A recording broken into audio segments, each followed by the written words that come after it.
Hey, what's up, ma gang de jaseux amateurs de cinéma? Ça fait longtemps, hein? Ça fait un terrible bout que je n'ai pas fait de jason ciné parce que j'étais stallé à 2 films. C'est niaiseux. Parce que j'ai vu Target Number 1 puis Tenet comme dans l'espace d'une semaine après que j'ai fait mon dernier jason ciné. Puis après ça, le cinéma Apollo a pas eu de film pendant 2 semaines. De nouveaux films, pendant 2 semaines après ces 2 films-là. Après ça, pendant un autre 2 semaines, ils ont eu 2 films d'amour que même ma femme n'était pas intéressée à voir, donc on n'a pas été les voir. Après ça, ils ont eu le film The Nest, qui avait de l'air très, très mauvais. Et après avoir parlé avec du monde qui l'a vu, était très, très mauvais. Je suis juste décidé de pas y aller. Parce que comme, c'est pas que je vais plus y aller au cinéma, c'est juste que, avec les podcasts, j'ai bref, genre de podcast, je fais jason ciné, je fais ben des choses avec ce podcast-là. J'ai aussi un autre podcast qui s'appelle Sur la route du Junior. Là, le Titan de Casbatches a recommencé à jouer. Le travail, la famille. J'essaie d'aller voir les films que je veux vraiment voir. C'est pas les films que j'attends, ça fait des années, mais des films que je veux voir, puis des films que je suis comme non. Puis The Nest tombait là-dedans. Mais, qu'à cela ne tienne, la semaine passée, le cinéma Apollo a reçu 2 nouveaux films que je vais voir et j'en ai vu un des 2 et le deuxième je vais le voir dans la semaine prochaine. Donc il y aura peut-être un autre jason ciné dans 3 semaines, 4 semaines. Tout dépend de ce qui va se passer au cinéma parce qu'on s'entend, il n'y a plus rien qui saute. Les films qui sautent, c'est des films de petit budget, de maisons de production moins connues, tu sais, comme les Disney pis tout ça ne sautent rien parce qu'il y a quelque chose qui arrive puis ça s'appelle le COVID. Ouais. Et Marie préfère un film sur le COVID, de ça serait bien intéressant. Mais, ouais, ils prennent ce qui sort, mais ce qui sort, c'est loin d'être la crème de la crème. Des fois, je suis comme, ah, non, je vais voir. Comme là, il y en a un, right now, c'est Possessor, c'est un film d'horreur, qui a sorti la semaine passée. J'étais comme, oh, vas-tu voir ça ou pas voir ça? Puis là, j'ai lu les reviews, pis c'est comme vraiment spécial. Comme très spécial. Là, dépendamment si que l'autre film que je vais voir, c'est The Honest Thief, avec Liam Neeson. Si que après j'ai vu Honest Thief, Possessor, reste là encore une semaine ou 2, peut-être, m'aller le voir, ça va tout me prendre pour le voir, honnêtement. Mais non, on verra bien. Cette semaine, je vous donne ce show ici, je vous donne la review de Target Number 1, Tenet et The War with Grandpa. C'est-tu War with Grandpa? Ah non, c'est War with Grandpa ou The War with Grandpa, un des deux, vous allez comprendre, avec Robert De Niro. Excusez-moi, pardon. Le premier film que je vais reviewer pour vous est Target Number 1 avec, une seconde, avec Josh Hartnett ou Arnett. Josh Hartnett. Puis le Québécois Antoine-Olivier Pilon. Je lui donne un beau 4 jaseux sur 5. Vraiment, là, j'ai aimé ce film-là. Pour vrai, là, j'ai vraiment aimé ce film. C'est basé sur une histoire vraie d'un Québécois, Daniel Roby, qui sont vrais noms. Mais dans le film, c'est Daniel Léger, qui a... Regarde, ce n'est pas un enfant de cœur, mais a tombé à la mauvaise place au mauvais moment avec le mauvais monde. On va mettre ça de même. En gros, Daniel Léger dans le film, qui est joué par Antoine-Olivier Pilon. Antoine Olivier, c'est ça. Et a été en Thaïlande, a vécu, tu sais, la vie de rockstar, on va mettre en Thaïlande, mais il était pas rockstar, juste que, tu sais, c'était sex, drug and pas rock'n'roll. Mais reste que, tu sais, il a fait des trips de cocaïne pis tout ça, pis ça fait comme reconnaître un petit peu par du monde là-bas. Mais turn out qu'il y a un autre Daniel Léger qui, lui, aussi est en Thaïlande et il y a peut-être moins ça, anyway, un dealer de drogue, mais un kingpin qui faisait entrer de la cocaïne au Canada, par Vancouver, c'est comme Thaïlande, Vancouver.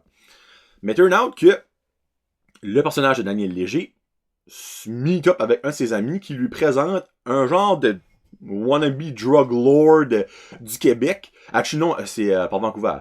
De Vancouver, qui est associé un peu avec les polices.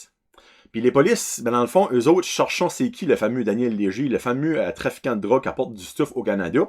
Puis ce gars-là, ce random gars-là, dit c'est lui. Parce qu'ils ont le même nom. Mais ce n'est pas la même personne. Mais tu sais, dans le temps, hein, si t'as le même nom, t'es la bonne personne. Mais ça tourne autour de ça et de Josh Hartnett, qui est un journaliste en manque d'action dans son métier, on va mettre ça de même. Puis ben lui tombe sur ce cas-là et s'aperçoit que Daniel Léger est faussement représenté comme un drug lord. Il ne l'est pas.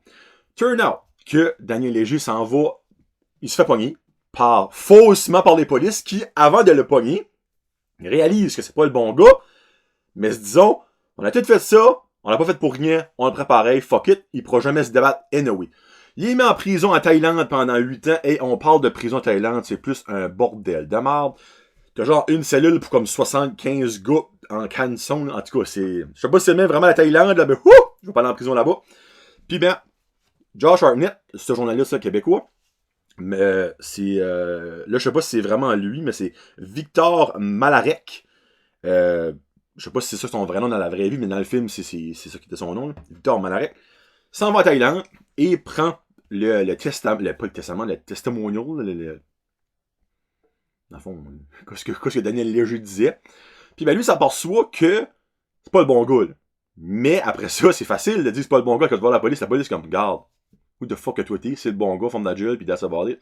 Mais oui, tout ça tourne autour de ce journaliste-là qui aide Daniel Léger à s'en sortir. Il y a vraiment une belle fin. Comment je peux dire ça? C'est une belle fin d'un sens. J'ai aimé comment est-ce que... Ben, dans le fond, c'est pas une belle fin, c'est la vraie vie. Mais j'ai aimé comment ça a comme fini. Tu sais, il narre sans Christ, là. On s'entend. Là. Mais, il y a une belle background story que j'ai aimé là-dedans. C'est pour ça que je donne un 4. Antoine-Olivier Pilon est excellent là-dedans. Josh Hartnett, ça faisait des lunes, j'ai pas vu dans un film. J'ai vraiment aimé ça. Regarde, ça va probablement sortir, si c'est pas déjà sorti, vidéo on demand ou en DVD. Louez-les, écoutez-les, vous allez adorer ça si vous aimez les films de détective-ish, true story, c'est juste parfait. Juste parfait. Un autre film, qu'on peut dire juste parfait, Tenet. Je lui donne, pas le choix, la note parfaite de 5 jaseux sur 5. Wow! Quel chef-d'œuvre de Christopher Nolan. Le gars, le mastermind derrière Inception, derrière la trilogie Dark Knight. Tenet, je ne pourrais pas vous l'expliquer. Regarde, c'est de valeur. Ce film-là est probablement un des films les plus complexes que j'ai vu de ma vie. Mais, quand tu le comprends, c'est un des plus beaux films que j'ai vu de ma vie. Si tu ne le comprends pas, tu vas détester le film. Parce que c'est très mélangeant, c'est très compliqué, mais c'est filmé, là. Ah, c'est un bijou de cinématographie, c'est un bijou. OK? L'histoire, comme que j'ai dit, est ultra complexe. Je pense que c'est pour ça que le film a moins bien été accueilli par le grand public. Les critiques l'ont adoré. Parce que souvent les critiques, c'est du monde qui va faire beaucoup de recherches pour comprendre le film, tandis que le grand public, vous autres, c'est comme tu le vas le voir, t'aimes pas ça. Tu vas le voir, tu comprends, t'adores ça. T'sais, moi, je ne pensais pas le comprendre. Il y a une scène. Je ne vous dis pas c'est you, je ne vous dis pas c'est quoi, je ne vous dis pas pourquoi, mais il y a une scène que si cette scène-là n'aurait pas été dans le film, j'aurais détesté le film. Parce que ça aurait fini, more than likely, j'aurais été comme, pourquoi? Mais, avec cette scène X-là, qui est environ peut-être pas la moitié du film, mais proche. C'est comme, là, tu sais, la scène se passe, pis dans ta tête, c'est comme, oh! Regarde, c'est très bien filmé. C'est avec le fils de Denzel Washington, qui était moi, je crois, la première fois que je le vois dans un film, John David Washington. Il y a aussi Robert Pattinson, Elizabeth Debicki et Johan Hulfsack qui joue comme le méchant. Mais Robert Pattinson, là, je sais encore du monde que c'est Edward Cullen dans Twilight. Là. Enlevez ça de votre tête. Là. Quand le gars va être le futur Batman, là, il va être renommé là. Mais dans ce film-là, là, il est sublime. Incroyable. Il mérite comme un acteur, l'acteur de soutien aux Oscars. Là. Comme c'était parfait. Là. En gros, regarde, je vais expliquer doucement. Là. En gros, dans Tenet, c'est une genre de FBI. C'est pas que c'est le nom, c'est des Tenet. Qui est une branche de la police / armée / en tout cas. Puis ils découvriront de quoi une breach temporelle. On met ça de même. OK? J'en dis pas plus. juste, watchez-les. Vous allez probablement détester ça si vous comprenez pas le film, et je m'en excuse. Mais si, que sur 10 personnes, il y en a 2 qui l'écoutent, pis qui est comme, wow, ben ça sera 2 de gang. Mais je suis conscient que c'est un film très, très, très, très complexe à comprendre, et c'est normal si vous l'aimez pas. Mais, savourez-les. Regarde, mettez on the side l'histoire, là, juste la cinématographie, l'action du film vaut la peine. Bon.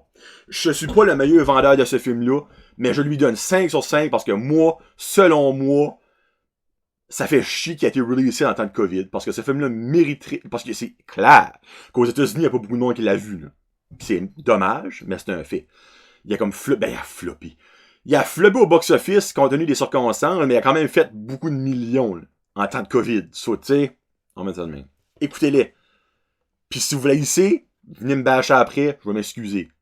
Mais j'ai un feeling que si vous le comprenez, vous allez adorer ça. Et je finis ça avec un film que j'étais voir avec mon petit boy. Mon petit boy que lui aussi était extrêmement content de retourner au cinéma. Oh, putain, excusez, j'ai mis de quoi? Alright. The War with Grandpa. C'est The War. Bon, et voilà. Et je lui donne un 3.5 jaseux sur 5. En gros, The War with Grandpa, c'est avec Robert De Niro. Puis là, faut que je fasse sûr, il y a quoi? Parce qu'il y a une actrice là-dedans. Je suis comme 99% sûr c'est elle. Mais vous direz, je sais pas si c'est la vieillesse ou le Botox qui me fait mélanger un petit peu, là. Mais The War with Grandpa. Ah oui, c'est bel et bien elle. Ok, parfait. So basically, The War with Grandpa, c'est un pépé, Robert De Niro, qui a perdu sa femme. Et depuis qu'il a perdu sa femme, a de la misère à vivre dans la société de nos jours. Ça commence basically au début. Il s'en va faire la grosserie et tout le monde maintenant est rendu self-checkout. Lui, comme moi, je cherche pour Maria. Le gérant, comme régulièrement, Maria travaille plus. C'est self-checkout. Vous pouvez faire ça tout vous autres même. Là, après ça, lui, comme, ben, tu vas-tu me payer pour faire ça? C'est moi qui fais la job. Puis, en tout cas, vous comprenez? Même moi, j'ai déjà vécu ce moment-là. C'est que il va là.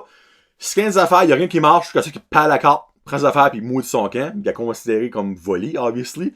Puis, ben là, sa fille se rend chez eux, qui reste à environ à 2 heures de chez lui. Elle dit, garde, pas comme. Ça, c'est la série sur Sunday. Là, il est comme, non, c'est pas vrai, vous allez me placer dans une maison pour les vues, être un garde. Pourquoi est-ce que tu viens pas rester chez nous pour un bout? Là, ben, finalement, il accepte. Il s'en va rester chez elle. Mais elle a une très petite fille, une adolescente et un garçon du milieu, là, tu sais, qui commence le secondaire, basically, parce qu'au début du film, on le voit, il est en 9e année. So, tu sais, il doit avoir 11-12 ans, peut-être moins ça, 12-13 ans, oui. Soit tu vous comprenez. Puis, ben, turn out que dans leur maison, il n'y a pas de chambre de libre pour Pépé. Mais le garçon, lui, est forcé de donner sa chambre à Pépé, puis lui, il s'en va rester dans l'attic. Mais on s'entend qu'il trippe pas poussin scène. Donc, ils ont une très bonne connexion, by the way, comme les enfants puis leur Pépé, là. Mais, le petit gars, pour comme rit dans un sens, puis vouloir faire un statement, il fait un acte de guerre avec Pépé. Puis là, ben, son Pépé, il comprend pas ça au sérieux, jusqu'à ça que le petit commence à lui faire des tricks. Garde, il y a des bouts, là, j'ai ri, là, mais ri. C'est toutes des affaires comme quand même assez prévisibles. Exemple, il y a un bout que j'ai trouvé freaking drôle.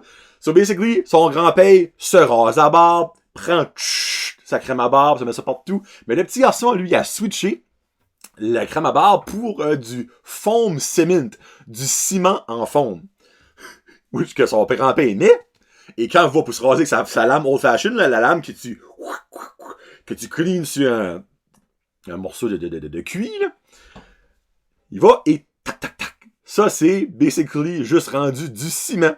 C'est des petites affaires comiques de même. Après ça, le grand-père, évidemment, lui, s'arrache ça. Mais il a la face toute rouge, champ, la petite fille comme, Grandpa, your face is really red. Comme, oh, I know, I made a reaction with my shaving cream. Là, après ça, le petit garçon rentre comme, looking good, Grandpa. Yes, I know, thank you, son. C'est tous des petits bouts de même. Moi, mon garçon était crampé de rire. Il y a un bout de son grand-père tombe en bas du toit. En tombant en bas du toit, les culottes, ils descendent. On voit les fesses, évidemment, on voit pas le paquet.